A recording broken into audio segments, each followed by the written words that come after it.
Punas girl, punas na naman siya. Bakit? Pumayag ka? Sasama na kaya niya ngayon? Sana nga sumama. Taga saan ba yung bayan mo? Ilocos, diba? Layo. Nasa 7-Eleven sila naghintay. Tara, okay na. Guys, papunta na kami sa sa buyers dun sa 7-Eleven sa Mindanao Avenue. Galing pa sila sa Ilocos, 10 hours yata yung biyahe yata.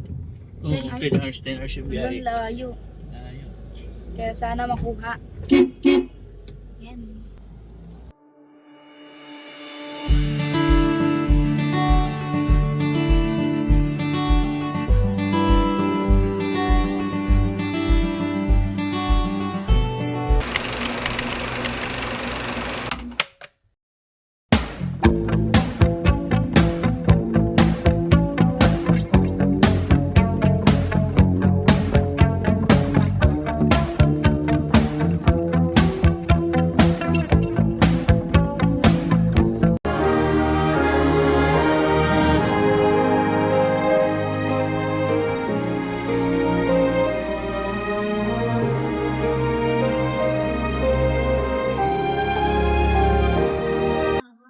So, ayun guys, nakalis na sila and yun, nakuha siya.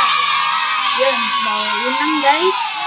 Baka meron kayong mga second hand na motor at kotse, mag-comment lang ka. Bye!